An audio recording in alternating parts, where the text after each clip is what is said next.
नमस्कार साथियों, मैं अजीत कुमार आपके YouTube channel competition community SSC अर्थात कोको एसएससी पर आप सभी का बहुत बहुत स्वागत करता हूं। आशा करता हूं आप सभी लोग काफी अच्छे होंगे। दोस्तों, आज के इस वीडियो सेशन में हम लोग क्या करेंगे, आइए सबसे पहले इसकी चर्चा करते हैं। तो सबसे पहले हम लोगों ने सब्जेक्ट ऑफ एग्रीमेंट के पार्ट 1, पार्ट 2, पार्ट 3 में जो भी रूल्स एंड कॉन्सेप्ट को पढ़ा है, उन पर जो क्वेश्चन सॉल्व किए हैं। इनके बाद और भी जो अपने बचे हुए रूल्स एंड कॉन्सेप्ट हैं उसको आज के इस वीडियो सेशन में हम लोग सीखेंगे, अर्थात सब्जेक्ट ऑफ एग्रीमेंट पार्ट 4 में रिमेनिंग रूल्स एंड कॉन्सेप्ट को सीखेंगे। और उसके साथ ही साथ हम लोगों ने इसके पहले के क्लासेस में जो भी रूल्स एंड कॉन्सेप्ट सीखे उन पर भी बेस्ड कुछ क्वेश्चन को हम लोग यहाँ सॉल्व करने का प्रयास करेंगे। ठीक है, तो आइए फटाफट हम लोग शुरुआत करते हैं आज के अपने इस वीडियो सेशन के। किंतु उनके पहले एक कोर्स होना चाहिए। तो आज का हमारा ये जो कोर्स है हम लोगों के लिए बहुत बड़ी लाइफ लेसन्स को देता है। तो आइए देखते हैं ये कोड क्या है अपना। Success consist of going from failure to failure without loss of enthusiasm. अर्थात कहने का मतलब यह है कि सफलता कब मिलती है व्यक्ति को, जब लगातार असफल होते रहने के बावजूद यदि व्यक्ति के उत्साह में कमी नहीं आए तो उसको सफल होने से कोई नहीं रोक सकता, उसको सफलता मिलती ही मिलती है। दूसरे शब्दों में, आसान से शब्दों में यदि हम लोग इनको समझने का प्रयास करें तो दोस्तों हम लोग कह सकते हैं कि वो व्यक्ति जो अपने उत्साह में कमी नहीं होने देता, अर्थात अपने जिद पे अड़ा रहता है कि चाहे जितनी भी असफलता मिले लेकिन मैं अपने मंजिल को प्राप्त करके ही रुकूंगा। जब तक मुझे मंजिल प्राप्त नहीं होगी तब तक न तो मैं थकूंगा न तो मैं रुकूंगा। ऐसे व्यक्ति को सफल होने से कोई भी रोक नहीं सकता है। तो हम लोगों को भी कुछ ऐसा करने की जरूरत है। चलिए आगे बढ़ते हैं, यहां से शुरू करते हैं आज के अपने इस क्लास को। और देखिए आज के इस क्लास में पहला क्वेश्चन आपका क्या है। तो सबसे पहले आपको सामने में यहाँ पे दिखाई दे रहा है प्लेंटी ऑफ का कॉन्सेप्ट। अब यहाँ पे प्लेंटी ऑफ का कॉन्सेप्ट क्या है इसको समझना जरूरी है। दोस्तों, इसके पहले के क्लास में जैसा कि हमने आपको मोस्ट ऑफ या a lot of, lots of का रूल एंड कॉन्सेप्ट समझाया था, कुछ इसी तरीके से प्लेंटी ऑफ का कॉन्सेप्ट होता है। लेकिन प्लेंटी ऑफ का जो कॉन्सेप्ट होता है, इसके जो क्वेश्चंस आपके एग्जाम में देखने को मिलते हैं वो कुछ इस तरीके के मिलते हैं कि जो प्लेंटी ऑफ होता है, ये जो प्लेंटी ऑफ आपको दिखाई पड़ता है, प्लेंटी ऑफ के बाद यहाँ पे प्लूरल काउंटेबल नाउन का यूज कर लिया जाता है, प्लूरल काउंटेबल नाउन का यूज किया जाता है। और तब यहाँ पे जो वर्ब आपको दिखाई पड़ता है, ये वर्ब भी प्लूरल ही यूज किया जाता है। आपके एग्जाम में ज्यादातर जो क्वेश्चन देखने को मिलते हैं, मैक्सिमम टाइम यही क्वेश्चन आपको देखने को मिलते हैं, जबकि इनका रूल वैसा ही है जैसा कि लॉट ऑफ का रूल था, जैसा कि मोस्ट ऑफ का रूल था। ठीक है, यानी कि प्लेंटी ऑफ के बाद यदि यहाँ पे अनकाउंटेबल नाउन आ जाए तो अनकाउंटेबल हमेशा होता है सिंगुलर, वर्ब लेता है सिंगुलर, इसलिए इसके साथ वर्ब भी यूज होगा सिंगुलर। कब?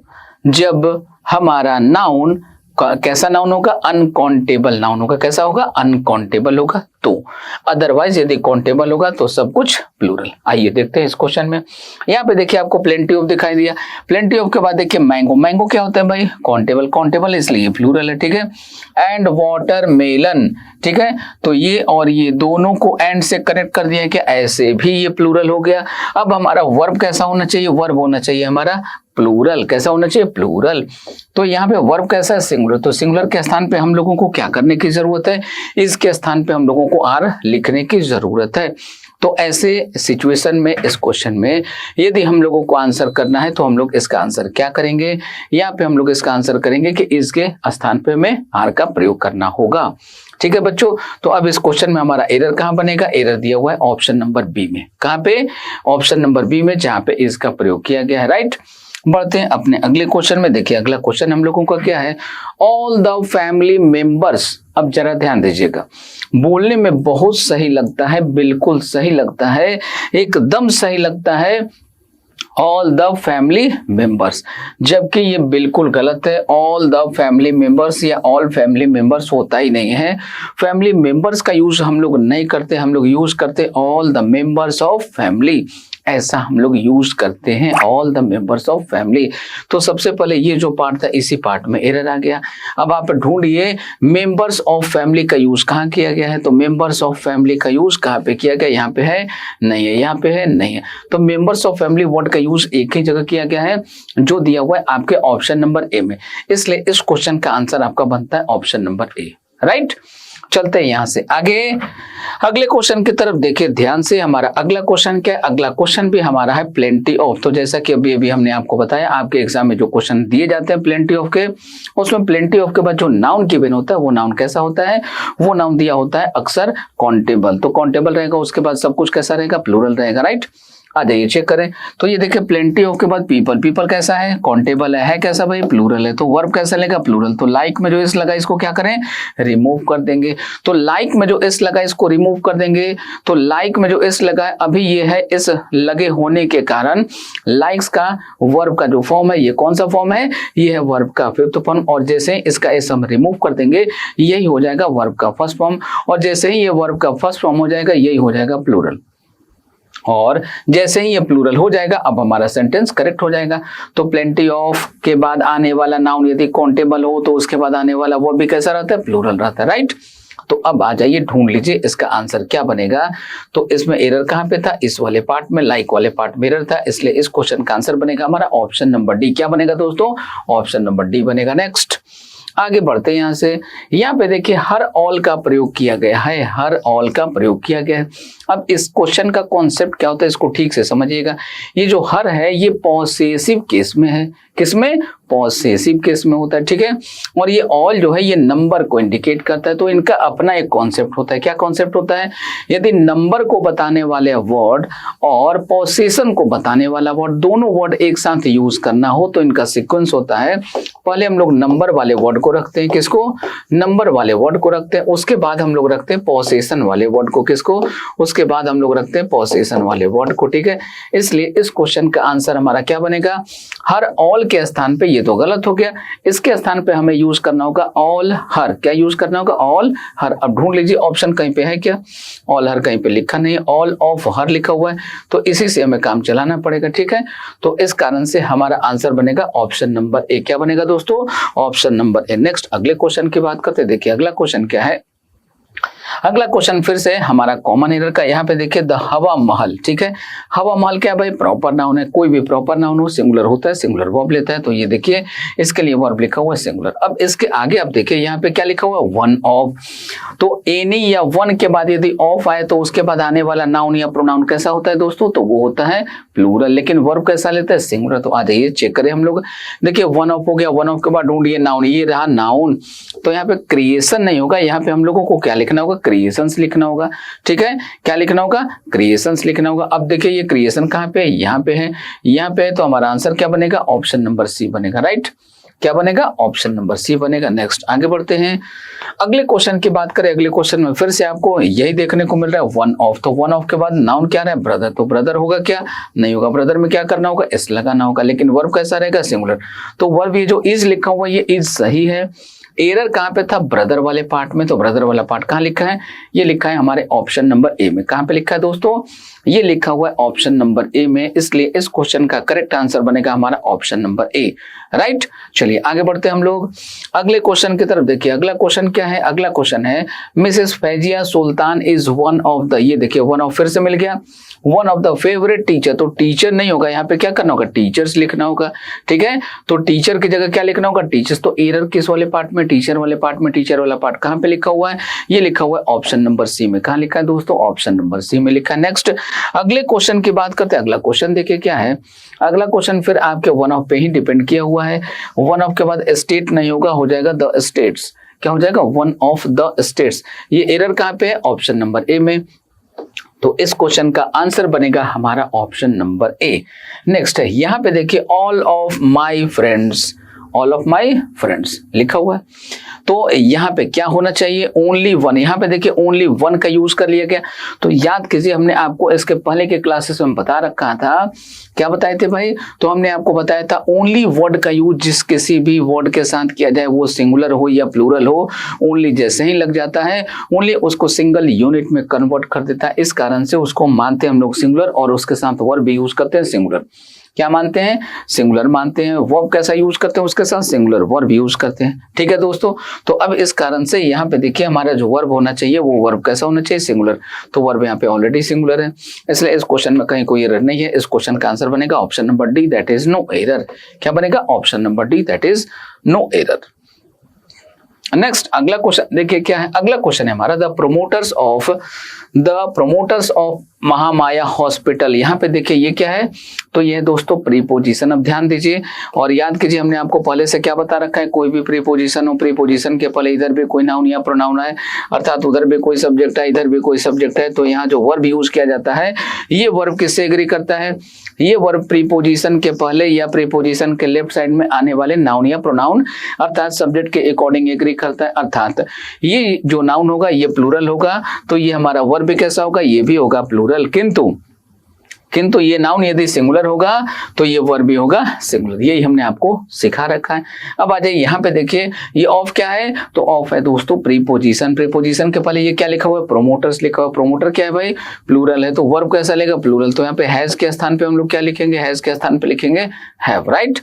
चलिए आगे बढ़ते हैं दोस्तों, अगले क्वेश्चन की ओर देखते हैं हम लोग। देखिए हमारा अगला क्वेश्चन क्या है, ये देखिए Titanic are my favourite movie. अब देखिए किसी भी फिल्म का नाम हो, किसी भी मूवी का नाम हो, मैगजीन का नाम हो, ठीक है, सीरियल का नाम हो, टीवी सीरियल का नाम हो, किसी जगह का नाम हो, स्थान का नाम हो, ठीक है, किसी आइलैंड का नाम हो, किसी पहाड़ का नाम हो, नदी का नाम हो, ये सब के सब क्या होते हैं, प्रॉपर नाउन होते हैं। क्या होते हैं, प्रॉपर नाउन होते हैं। इनके लास्ट में एस लगा हो या नहीं लगा हो, इनके लास्ट में एस या एस लगा हो अथवा नहीं लगा हो, हम लोग इन सभी को मानते हैं सिंगुलर वर्ब देते हैं। सिंगुलर क्या मानते हैं, सिंगुलर मानते हैं।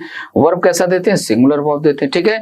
तो अब इस कारण से इस क्वेश्चन में हमारा ये जो वर्ब है, ये वर्ब क्या गिवन है, वर्ब गिवन है प्लूरल फॉर्म में। कैसा गिवन है, प्लूरल फॉर्म में, और प्लूरल फॉर्म में गिवन होने के कारण ये गलत हो गया।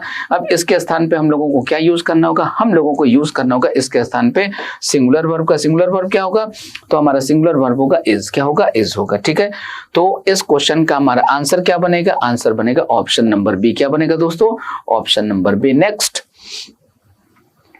अगला क्वेश्चन देखिए क्या है, the teacher and his student. यहाँ पे देखिए एंड से जुड़ा हुआ है दो सब्जेक्ट, एक टीचर है एक स्टूडेंट है, दोनों अलग अलग है। तो दो अलग अलग सब्जेक्ट यदि आपस में एंड से जुड़े हुए हों, दो अलग अलग सब्जेक्ट यदि आपस में एंड से जुड़े हुए हों, तो इन्हीं को हम लोग मानते हैं प्लूरल वर्ब यूज करते हैं, प्लूरल, ठीक है। तो यहाँ पे वॉज लिखा हुआ है जो कैसा है, सिंगुलर वर्ब है। तो यहाँ पे आना कैसा वर्ब चाहिए था, यहाँ पे आना चाहिए था प्लूरल वर्ब, और लिखा है सिंगुलर वर्ब, इस कारण से ये गलत हो गया। करेक्ट आंसर यहाँ पे बनना चाहिए था वर, अर्थात तो वॉज के स्थान पे हम लोगों को यूज करना था वर का, ठीक है। अब देखिए यहाँ पे वर आ गया, तो एरर था कहाँ, वॉज एंगेज्ड वाले पार्ट में। वॉज एंगेज्ड कहाँ लिखा है, ऑप्शन नंबर सी में, इसलिए इस क्वेश्चन का करेक्ट आंसर बनेगा ऑप्शन नंबर सी, राइट। चलिए यहाँ से आगे निकलते हैं दोस्तों। अगला क्वेश्चन देखिए क्या, डोमेस्टिक कैट्स एंड डॉग्स, घरेलू कुत्ते और बिल्लियां। अब देखिए ये डॉग्स एंड कैट्स क्या है भाई, दोनों हैं प्लूरल, आपस में एंड से जुड़े भी हैं तो भी हैं प्लूरल। तो ये है प्लूरल, और ये वर्ब कैसा लेंगे, वर्ब भी लेंगे प्लूरल। दोस्तों ये तो हम लोग बचपन से जानते ही जानते हैं। क्या जानते हैं, सब्जेक्ट यदि प्लूरल होता है तो वर्ब हम लोग प्लूरल यूज करते हैं, सब्जेक्ट यदि सिंगुलर होता है तो हम लोग वर्ब यूज करते हैं सिंगुलर, अर्थात singular subject singular verb, plural subject plural verb, ऐसा तो हम लोगों ने बचपन से यूज किया ही है, ठीक है। तो अब देखिए यहाँ पे जो वर्ब आएगा वो क्या होना चाहिए, वो होना चाहिए अपने फर्स्ट फॉर्म में। तो यहाँ पे देखिए नीड में एसीएस लग गया, तो ये हो गया वर्ब का फिफ्थ फॉर्म, हो गया सिंगुलर, तो ये कैंसिल हो गया। ये रिक्वायर्ड ईडी लग गया, पास्ट फॉर्म में चला गया, इससे हमें कोई मतलब नहीं। रिक्वायर्स देखिए ये क्या है, ये भी वर्ब का फिफ्थ फॉर्म, ये भी सिंगुलर हो गया, तो ये भी कैंसिल। अब नीड, तो या तो नीड का यूज होगा या तो रिक्वायर्ड का यूज होगा। आइए जरा सेंटेंस को पढ़ के देखा जाए। Domestic cats and dogs adequate care and attention, इनको आवश्यकता है, इनको जरूरत होती है। किनको जरूरत होती है, यानी कि ये इनके प्रेजेंट के नेचर या हैबिट को बता रहा है, इसलिए इनका जो टेंस होगा ये रहेगा प्रेजेंट इंडेफिनिट। यदि आप रिक्वायर्ड का यूज करते हैं, इसका मतलब ये होगा कि इनको जो घरेलू कैट्स एंड डॉग्स हैं, इनको पहले जरूरत हुआ करती थी, पहले आवश्यकता हुआ करती थी, अब इनको आवश्यकता नहीं है, अब इनको जरूरत नहीं, ऐसा नहीं है। इसलिए ये आंसर भी हमारा कैंसिल हो जाएगा। अब इस क्वेश्चन का करेक्ट आंसर बनेगा हमारा दोस्तों ऑप्शन नंबर ए। क्या बनेगा दोस्तों, ऑप्शन नंबर ए बनेगा। नेक्स्ट अगले क्वेश्चन की बात करते हैं। देखिए हमारा अगला क्वेश्चन क्या, एवरी स्टूडेंट। अब यहाँ पे इसका कॉन्सेप्ट हम लोगों को सीखने की जरूरत है। देखिए क्या है कॉन्सेप्ट, देखिए चार वर्ड होते हैं, कौन कौन से, ईच, एवरी, आइदर और नाइदर, ठीक है, आइदर और नाइदर, ये 4 वर्ड होते हैं। इन चारों को हम लोग कहते हैं डिस्ट्रीब्यूटिव। क्या कहते हैं दोस्तों? इन चारों को कहा जाता है डिस्ट्रीब्यूटिव। अब इनका अपना एक कॉन्सेप्ट है। क्या कॉन्सेप्ट है इनका? अपना एक कॉन्सेप्ट है कि कहीं भी कोई भी डिस्ट्रीब्यूटिव आपको दिखाई दे, क्या दिखाई दे? कहीं भी कोई भी डिस्ट्रीब्यूटिव यदि आपको दिखाई दे तो किसी भी डिस्ट्रीब्यूटिव के तुरंत बाद यहाँ पे कोई भी नाउन या प्रोनाउन आए, अर्थात यहाँ पे कोई भी सब्जेक्ट आए, कोई भी सब्जेक्ट आए, तो इस सब्जेक्ट को हम लोग कैसा रखते हैं? इस सब्जेक्ट को हम लोग रखते हैं सिंगुलर। कैसा रखते हैं? इसको हम लोग रखेंगे सिंगुलर। और यहाँ पे जो वर्ब आएगा ये वर्ब भी लिखा जाता है सिंगुलर, सब्जेक्ट भी सिंगुलर और वर्ब भी सिंगुलर। बात समझ में आई? लेकिन इनका दूसरा भी एक रूल है। ये इनका पहला कॉन्सेप्ट था, इनका सेकंड कॉन्सेप्ट क्या है दोस्तों? आइए इसको भी सीखते हैं। देखिए, कहीं भी कोई भी डिस्ट्रीब्यूटिव हो, क्या हो?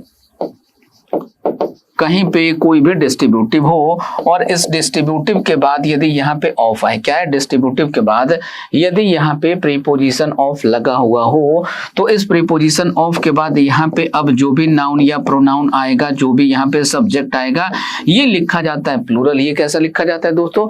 ये लिखा जाता है प्लूरल। किंतु इनके बाद यहाँ जो वर्ब यूज किया जाता है, ये वर्ब हमेशा और हमेशा लिखा जाएगा सिंगुलर। इन दोनों रूल को आइए दोस्तों एक बार फिर से हम लोग आराम से समझने का प्रयास करते हैं। डिस्ट्रीब्यूटिव का मतलब क्या है? डिस्ट्रीब्यूटिव का सीधा मतलब है each, every, either, neither, each, every, either, neither. ठीक है, अब ये देखिए, ये डिस्ट्रीब्यूटिव का मतलब होगा ईच, एवरी, आइदर, नाइदर।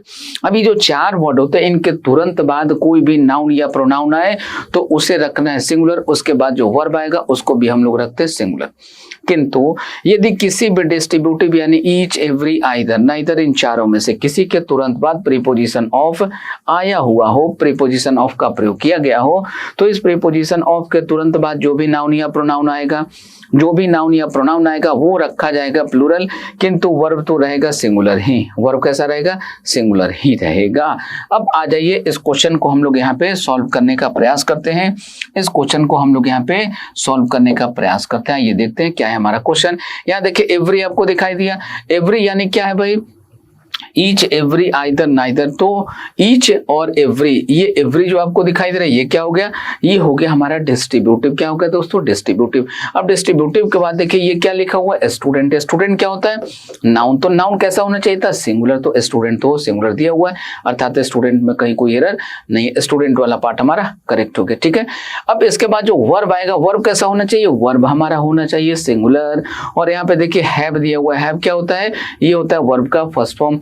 चूंकि हैव वर्ब का फर्स्ट फॉर्म होता है, चूंकि हैव हमारे वर्ब का फर्स्ट फॉर्म होता है, चूंकि हैव क्या होता है? हैव हमारा वर्ब का फर्स्ट फॉर्म होता है, इसलिए ये होता है प्लूरल। अब ये चूंकि प्लूरल है, आना था सिंगुलर, इसलिए ये रॉन्ग हो गया। यहाँ पे हमें सिंगुलर वर्ब की जरूरत थी, तो सिंगुलर फॉर्म के रूप में हम क्या लिखेंगे? तो सिंगुलर वर्ब के रूप में हम लिखते हैं वर्ब का फिफ्थ फॉर्म, अर्थात यहाँ पे हैव की जगह हम लोगों को यूज करना होगा हैज का। किसका यूज करना होगा? हैव के स्थान पे हमें यूज करना होगा हैज का। ठीक है दोस्तों, बात समझ में आ रही है? तो ये वाला एरर कहाँ पे गिवन था? ये एरर गिवन था पार्ट ए में। तो हमारा आंसर बनेगा ऑप्शन नंबर ए। क्या बनेगा? ऑप्शन नंबर ए बनेगा। दोस्तों आगे बढ़ते हैं, यहाँ से देखते हैं अपने अगले क्वेश्चन को। यहाँ पे देखिए, आइदर ही और हिज ब्रदर्स। तो याद कीजिए, हमने आपको पिछले क्लास में बताया था, यदि कोई भी दो सब्जेक्ट आइदर और से जुड़ा हो, नाइदर नॉर से जुड़ा हो, not only but also say जुड़ा हो, तो और, नॉर या बट ऑल्सो के तुरंत बाद जो भी सब्जेक्ट आता है, अर्थात और नॉर या बट ऑल्सो के तुरंत बाद जो भी नाउन या प्रोनाउन यूज किया जाता है उसी के अकॉर्डिंग हम लोग वर्ब को रखते हैं। तो यहाँ पे देखिए क्या लिखा हुआ? ब्रदर्स लिखा हुआ है, अर्थात ब्रदर में एस लगा हुआ है। ये कैसा हो गया? ये हो गया हमारा प्लूरल। तो वर्ब कैसा यूज करेंगे दोस्तों? यहाँ पे हम लोग वर्ब भी यूज करेंगे प्लूरल। कैसा वर्ब यूज करेंगे? यहाँ पे हम लोग वर्ब भी यूज करेंगे प्लूरल। तो हमारा प्लूरल वर्ब ढूंढिए कौन सा है? ये सिंगुलर, ये सिंगुलर, ये मॉडल वर्ब हो गया, एक ही प्लूरल वर्ब है और वो है ऑप्शन नंबर सी में, दैट इज आर। तो आंसर बना इस क्वेश्चन का are, that is option number C, right. आगे चलते हैं दोस्तों, देखते हैं अगले क्वेश्चन को। अगला क्वेश्चन देखिए क्या है? Yesterday I searched. ये देखें, ये पास्ट इंडिकेटिंग वर्ड है तो ये भी पास्ट में चला गया। Yesterday I searched in every my cupboard. अब देखिए एवरी माई कबर्ड लिखा हुआ, ठीक है। एवरी माई कबर्ड, कबर्ड कैसा है भाई? सिंगुलर। आगे वर्ब ढूंढ लो। आगे वर्ब देखिए, इसमें सिंगुलर वर्ब का कोई चांस ही नहीं है। क्यों? क्योंकि यहाँ पे क्या लिखा हुआ है? तो यहाँ पे लिखा हुआ है कुड। अब कुड क्या होता है? मॉडल वर्ब होता है। तो किसी भी मॉडल वर्ब के बाद क्या आता है? हमेशा और हमेशा वर्ब का फर्स्ट फॉर्म आता है। और किसी भी मॉडल वर्ब को सब्जेक्ट के सिंगुलर या प्लूरल होने से कोई फर्क नहीं पड़ता है। तो इस सेंटेंस में फिलहाल कहीं कोई दिक्कत नहीं है, इस सेंटेंस में कहीं कोई एरर हमें दिखाई नहीं देता। ठीक है, अब देखिए, अब आप कहेंगे कि सर इसमें एवरी वाला कॉन्सेप्ट ढूंढना था। तो ये देखिए एवरी है, एवरी के बाद ये जो कबर्ड लिखा हुआ है, कबर्ड कैसा है भाई? सिंगुलर है, तो सही है, इसमें कहीं कोई दिक्कत नहीं है। ठीक है, हालांकि यहाँ पे एक दूसरा एरर आपको दिखाई देता है। वो एरर क्या है भाई? एवरी माई नहीं, माई एवरी होना चाहिए। एवरी माई की जगह क्या होना चाहिए? माई एवरी होना चाहिए। ठीक है, तो ये एक दूसरे टाइप का एरर है जो डिस्ट्रीब्यूटिव का नहीं था। तो इस कारण से अब भी हमारा आंसर क्या बनेगा? अब भी हमारा आंसर बनेगा ऑप्शन नंबर ए। क्या बनेगा दोस्तों? ऑप्शन नंबर ए बनेगा। आइए आगे बढ़ते हैं, देखते हैं अगला क्वेश्चन हमारा क्या है। तो अगला क्वेश्चन आपको फिर से यहाँ पे दिखाई देता है, ही डज नॉट एग्री, वो एग्री नहीं होता है। ठीक है, एंड डैश डज हेनरी, और इसी प्रकार से हेनरी भी एग्री नहीं होता है। इस प्रकार की बातें यहाँ पे बताई जा रही है। तो ना तो ये एग्री हो रहा है और ना तो ये एग्री हो रहा है। तो ऐसे सेंस में हम लोग क्या यूज करते हैं? ऐसे सेंस में हम लोग यूज करेंगे नाइदर का। किसका यूज करेंगे? नाइदर का। अच्छा, अब यहाँ पे आपके मन में एक और डाउट आएगा, सर तो सो का यूज क्यों नहीं कर लें? ठीक है भाई, देखिए ये नाइदर क्या है? नेगेटिव वर्ड है, और नेगेटिव वर्ड से यदि कोई सेंटेंस या क्लॉज शुरू होता है तो वहां पे हम लोग इन्वर्जन का कॉन्सेप्ट यूज करते हैं। अब ये इन्वर्जन क्या होता है? इन्वर्जन क्या होता है दोस्तों, ये भी सीखिए। इन्वर्जन क्या होता है? इन्वर्जन में हम लोग वर्ब को क्या करते हैं? सब्जेक्ट के पहले रखते हैं। तो इन्वर्जन का डेफिनेशन है, या आसान से शब्दों में यदि हम लोग इन्वर्जन को समझना चाहें तो हम लोग कह सकते हैं putting the verb before the subject is called inversion. Putting the verb before the subject is called inversion, ऐसा हम लोग कह सकते हैं। ठीक है, तो यहाँ पे देखिए जो वर्ब है, ये जो हेल्पिंग वर्ब है, ये हेनरी सब्जेक्ट के पहले लिखा हुआ है, यानी कि यहाँ पे चाहिए था हमें इन्वर्जन। ठीक है, तो इन्वर्जन के लिए हम लोग क्या यूज करेंगे? नेगेटिव सेंस में यूज कर लेंगे ऑप्शन नंबर सी का। ठीक है, चलिए आगे बढ़ते हैं, अगले क्वेश्चन को देखते हैं। आइदर देखिए यहाँ पे लिखा हुआ है रोहन और आदित्य, ये देखिए और के बाद क्या लिखा है? आदित्य। और के बाद क्या लिखा है? और के बाद लिखा हुआ है आदित्य। ठीक है, तो और के बाद ये जो आदित्य लिखा है ये क्या है? सिंगुलर है, तो वर्ब कैसा लेगा? सिंगुलर। तो यहाँ पे हैव के स्थान पे क्या लिखना होगा? यहाँ पे लिखना होगा हम लोगों को हैज। अब ये हैज कहाँ लिखा है? ऑप्शन नंबर सी में। तो इस क्वेश्चन का करेक्ट आंसर क्या बनेगा? ऑप्शन नंबर सी बनेगा। राइट, चलिए आगे बढ़ते हैं, आगे देखते हैं यहाँ पे अगला क्वेश्चन, फिर से इसी पैटर्न का, आइदर और के पैटर्न पे। यहाँ पे देखिए और लिखा, और के बाद क्या लिखा? फ्रेंड्स लिखा हो। अब फ्रेंड कैसा लिखा है दोस्तों? तो फ्रेंड है प्लूरल, इसलिए वर्ब लिखा प्लूरल। ठीक है, तो यहाँ पे हैव प्लानिंग। अब देखिए हैव फैमिली के साथ कभी भी वर्ब की आईएनजी फॉर्म तो आती नहीं है। हैव फैमिली के साथ जब भी कभी आती है तो वर्ब की थर्ड फॉर्म ही आती है। अब आ जाइए, ढूंढ लीजिए कोई भी प्लूरल वर्ब जिसके साथ आईएनजी आ रही हो। ठीक है, तो यहाँ पे प्लूरल वर्ब ये देखिए हैज के साथ, सॉरी आर के साथ क्या लिखा हुआ है? वर्ब का फोर्थ फॉर्म आईएनजी फॉर्म लिखा हुआ है। यहाँ पे देखिए हैज के साथ प्लानिंग, ये फिर से गलत है, इज प्लानिंग। तो चूंकि ये फ्रेंड कैसा है? प्लूरल है, इसलिए यहाँ पे इसका यूज हम कर नहीं सकते, तो गलत हो गया। अब कुल मिला के हमारा करेक्ट आंसर क्या बनेगा? तो कुल मिला के हमारा करेक्ट आंसर बनेगा ऑप्शन नंबर सी। क्या बनेगा दोस्तों? ऑप्शन नंबर सी बनेगा। ठीक है, तो अब आज का हम लोगों का सेंटेंस का ये जो फोर्थ पार्ट था ये यहीं पे कंक्लूड करते हैं। इसको मिलते हैं हम लोग अपने अगले वीडियो में, तब तक के लिए जय हिंद, जय भारत। अगर आप चाहते हैं अपने कैरियर को एक नई दिशा देना और सुनहरे भविष्य को साकार करना, तो जुड़िए कंपटीशन कम्युनिटी के साथ। आज ही हमारे वेबसाइट के कैरियर पेज पर विजिट करें अथवा डिस्क्रिप्शन बॉक्स पर दिए गए लिंक पर क्लिक करें। हमेशा आपके साथ टीम कोको।